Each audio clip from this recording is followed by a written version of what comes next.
From the news team that's covering the Carolinas, this is Channel 9 Eyewitness News at 11.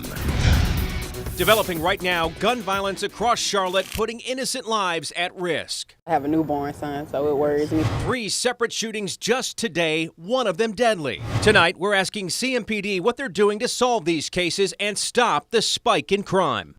And right now, police are still looking for the gunman in all 3 of those shootings. Thanks for joining us. I'm Scott Wickersham. I'm Erica Bryant. Now, we mapped out all of today's cases, and you can see they span across the city. All new tonight, Eyewitness News reporter Alexa Ashwell learned more about the man who was shot and killed in East Charlotte. She is live right now at CMPD headquarters. Scott, Erica, and right now police are here at CMPD headquarters processing evidence gathered from those scenes. Neighbors don't know why this man was targeted, but believe it's part of a much larger issue here in Charlotte. So I woke up from the helicopter just roaming around. How many shots do you think you heard? I don't know, it was a lot though, but they say 6. A peaceful evening interrupted by gunfire in this East Charlotte neighborhood. Chopper 9 was in the air as police swarmed McAdden Park Apartments. It was here near this entryway, peppered with evidence markers that neighbors say a man was shot outside his home. He's a quiet, cool guy. He didn't bother nobody. I just see him walking sometimes. Neighbors watched as investigators walked in and out of the apartment unit where we're told the victim lived with his mother. Another woman said one bullet went through her 4-year-old daughter's bedroom where the child was playing with a friend. She was too emotional to go on camera after learning the man died on the way to the hospital. I don't even want to walk down the street no more. This shooting marks the 56th homicide in Charlotte this year and comes just days after CMPD Chief Kerr Putney asked the city for more resources in order to reduce violent crime that spiked more than 17% from last year. CMPD last added officers in 2008. Since then, Charlotte-Mecklenburg has grown by 120,000. Neighbors here hope change comes soon. The road's getting bad and we need to stop the violence. Police have not yet identified the victim. Anyone with information on this case is asked to call police. Reporting live from CMPD headquarters, Alexa Ashwell, Channel 9 Eyewitness News. Alexa, thank you. Police are still working to solve 2 other shootings in Charlotte right now. At 6, Chopper 9 Sky Zoom flew over this scene in West Charlotte. The victim here had life-threatening injuries. We saw police surrounding this car at the corner of Tuckasegee and Glenwood Drive. Police have not said if the shooting happened in that car or somewhere else. And in East Charlotte, someone shot 2 teens in a drive-by along Rosehaven Drive this morning. We first reported the shooting as breaking news on Daybreak today. Police think the victims knew the shooter in that case. Channel 9 sent out breaking news alerts about these shootings. Be the first to know about breaking news near you. Just go to WSOCTV.com, scroll over news, and click Alert Sign Up. Tonight, we are tracking the cold air moving into the Carolinas over the next few days. Our chief meteorologist, Steve Udelson, is here to explain you will feel a difference when you wake up. Steve? Absolutely will, Erica. As we'd forecast yesterday, today's weather system passed through with little fanfare. Other than a few mountain showers and a few clouds everywhere else, it was actually pretty nice, aside from the winds, which gusted to about 30 miles an hour from the mountains to the metro, down to the South Carolina Midlands. In fact, wind advisories are still in effect right now for the mountains through Friday night, where wind gusts will exceed 40 miles an hour. Today, mid to upper 70s east of the mountains. Oh, it was gorgeous outside. But look just to our west. Temperatures 15 to 20 degrees colder than this time last night. And by the time we get up tomorrow morning, it will feel like mid-November. Lower 40s in the metro, a sprinkling of 30s in the normal cooler spots, especially up in the mountains. And that's just the beginning. I'll show you when the heart of the cold air arrives. All right, Steve, thank you. And count on meteorologist Keith Money to track the temperature drops Steve talked about overnight. Look for his updates every 10 minutes tomorrow morning on Eyewitness News Daybreak starting at 4:30 a.m. Breaking news right now. Pentagon officials have confirmed that the U.S. has launched an airstrike in Syria targeting the ISIS terrorist known as Jihadi John. Just in the last 30 minutes, U.S. officials told ABC News that they believe that he was killed in this strike. Jihadi John, they say, is the man seen in the beheading videos of 2 American journalists, who officials say he also participated in the slayings of several other captives. Tonight, Channel 9 spoke with a Syrian family that escaped the violence in their country. They are now living here in Charlotte. Coming up ahead in the next 12 minutes, their dangerous journey to find a safe haven here. New tonight, for the first time, we're hearing the 911 calls from a 13-year-old boy who police say shot and killed a man trying to break into his home. And my mama, she told me what a gunman at before she left. So when they tried to came inside the house, I started to shoot at them. Investigators say the boy was home alone, grabbed his mom's gun and started shooting. Deputies say the teenager shot Lamar Brown right through the front door. Brown later died at the hospital. A second suspect who investigators say was with Brown during the break-in, Ira Bennett, remains in jail tonight. Tomorrow, a district court judge is set to meet with the attorneys for the friend of the suspected Charleston church shooter. Attorneys for Joey Meek say they want his trial delayed. Prosecutors say that Meek lied and failed to report all that he knew about the plans of Dylan Roof.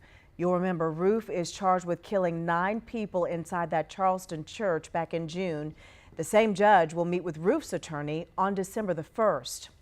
Now, we've been checking, but so far police have not released the names of 2 teenagers who led them on this chase in a stolen car. Only Channel 9 was overhead and on the ground as this white SUV raced up the Brookshire and then turned off onto Pleasant Grove Road before the 2 suspects then jumped out and ran into these woods in northwest Charlotte.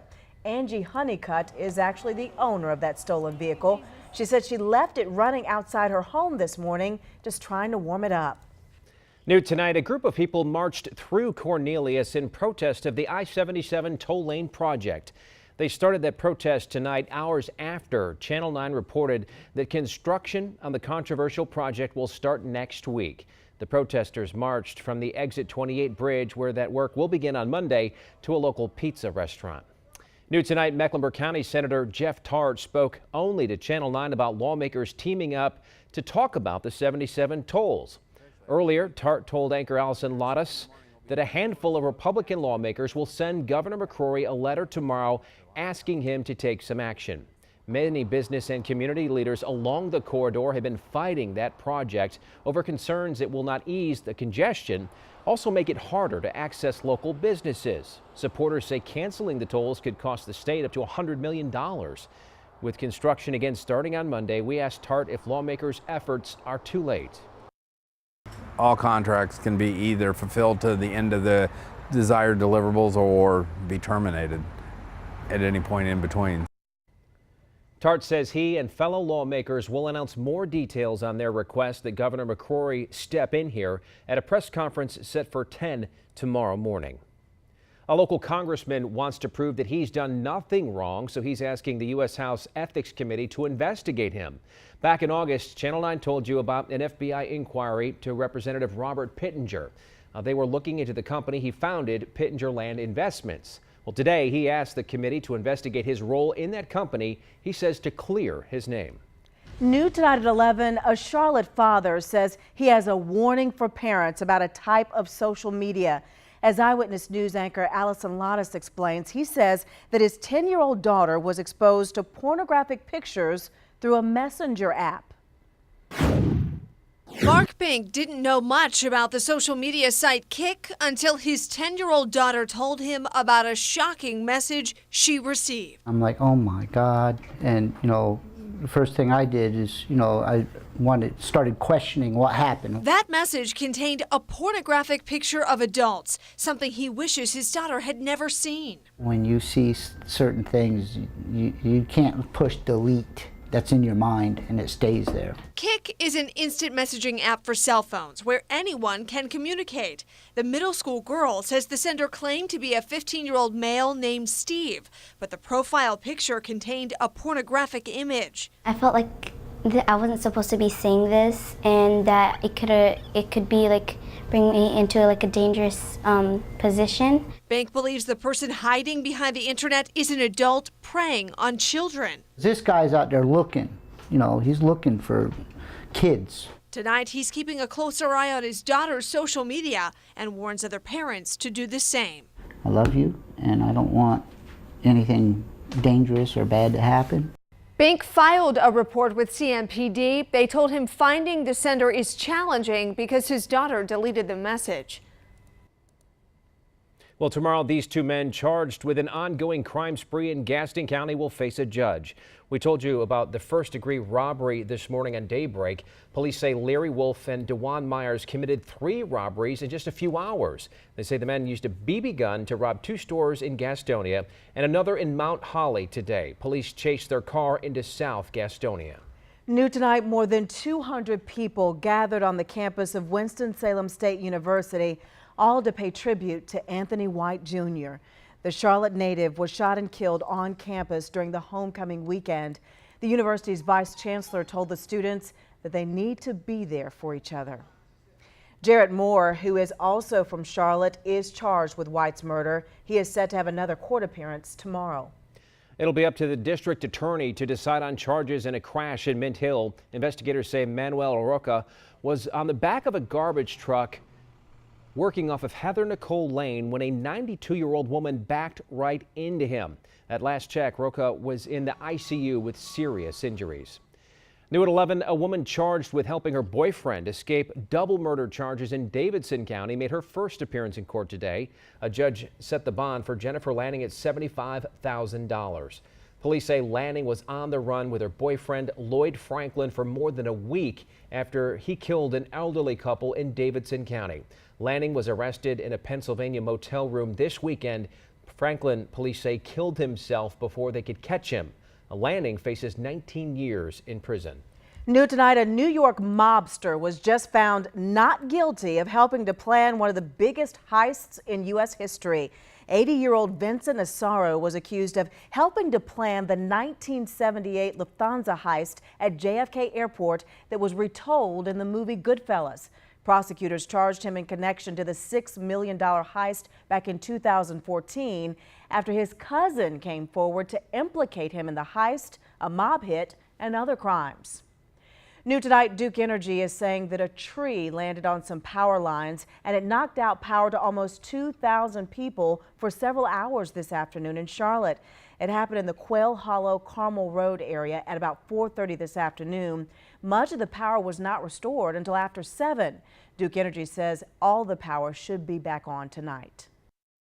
An 82-year-old woman locked herself inside her bathroom while thieves ransacked her home. I was afraid I was going to get killed. The strong message she yelled out to them that forced them to run away. A few minutes ago, I showed you we'd wake up to readings in the 40s. I'll show you how long it'll be before we get back to 70 degrees again.